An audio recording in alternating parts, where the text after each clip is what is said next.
مهمان من امروز ایمانوئل دوپی مشاور پیشین وزیر دفاع فرانسه است. وی رئیس اینستیتوت مطالعات امنیتی و چشمانداز اروپایی است. در دانشگاه کاتولیک لیل در فرانسه تدریس می کند و تخصص در بخش جنگ و امنیت دارد. ایمانوئل دوپی در سال 2011 زمانی که اساکر فرانسوی در افغانستان مستقر بودند به عنوان مشاور سیاسی ایفای وظیفه کرده است. امروز در رابطه به افغانستان زیر حاکمیت طالبان و همچنان در رابطه به ایجاد جبهه مقاومت از سوی احمد مسعود پرسش‌های خواهم داشت.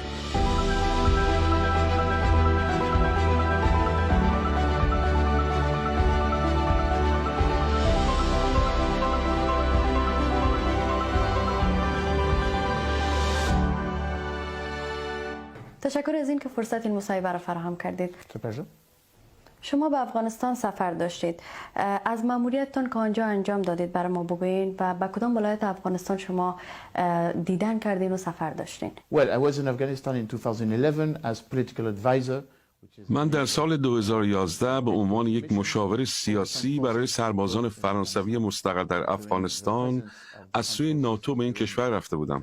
مأموریت من بین سالهای 2011 تا 2014 در ایالت کاپیسا، سروبی، نجراب، محمود راقی، بگرام و کابل بود و همانطور که می‌دانید سربازان فرانسوی در چارچوب مأموریت موسوم به لافایت در آن زمان در این ایالت‌ها و همچنین کابل به عنوان بخشی از ستاد فرماندهی مرکزی نیروهای ناتو مستقر بودند.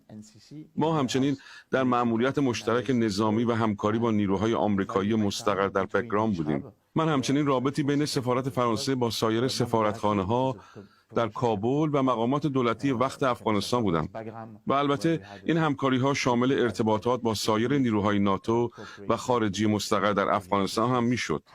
چه تعداد سربازان فرانسوی در کاپیسا از سوی طالبان کشته شدند؟ آیا شما آن زمان به افغانستان حضور داشتین؟ این اتفاق چگونه رخ داد؟ Well, we have in total 90 soldiers. در مجموع 90 سرباز فرانسوی در مأموریت نیروهای ما در افغانستان در فاصله سالهای 2001 تا 2014 کشته شدند. اما دقیقاً 54 سرباز نیروهای خارجی در ایالت کاپیسا کشته شدند که بیشتر آنها در منطقه شمال این ایالت در منطقه نجراب و تگاب و السایی مستقر بودند که مناطق مرکزی را به نجراب، محمود راقی و سروبی متصل می‌کردند.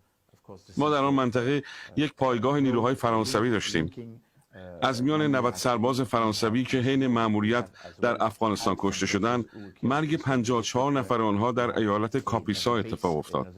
آنها الزاماً فقط به دست طالبان کشته نشدند، چون ما در حال جنگ با شورشیان منطقه کاپیسا بودیم. ما در حال جنگ با جنگجویان یک حزب افراطی بودیم. این یک حزب اسلامی به رهبری گلبدین حکمتیار بود که تا امروز هم توسط او رهبری می شود. حزبی اسلامی که بخشی از طالبان به شمار می رفت. ما می دانستیم که در حال جنگ با یک جریان شورشی بسیار گسترده از نظر عقاید سیاسی آنها بودیم. و برای ما منظور از طالبان یک جریان وسیع از نیروهای اسلامی افراطی بود و ما هرگز مانند آمریکا به مواضع طالبان نگاه نمی کردیم. ما در قندهار با ائتلاف یک چنین نیروهایی روبرو بودیم. نیروهای القاعده هم با افراطیون ازبک و ترکمن همدست بودند. سلفی ها هم در مناطق غربی و شمال غربی افغانستان حضور داشتند. به هر حال تعداد کشته شدگان از میان سربازان فرانسوی 90 نفر است. این به ما یادآوری می‌کند که کشور فرانسه یک متحد افغانستان برای ایجاد امنیت در آن کشور بوده و 13 سال حضور مداوم ما در آن کشور شاهدی بر این مدعاست.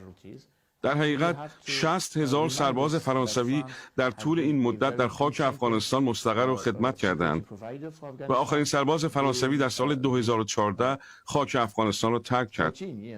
من گفتم که تلفات ما در جنگ افغانستان 90 سرباز بود، ولی باید اضافه کنم که بیش از 700 سرباز ما هم در این جنگ زخمی شدند که این تنها زخم‌های جسمانی نبوده بلکه شامل آسیب‌های روانی هم می‌شود که البته این یکی از پدیده‌های جانبی جنگ‌های نوین است که ما در فرانسه آن را زخم‌های روانی پس از فشارهای عصبی می‌خوانیم و آسیب دیدگان آن متاسفانه برای مدت‌ها با مشکلات روانی در طول درمان روبرو می‌شوند.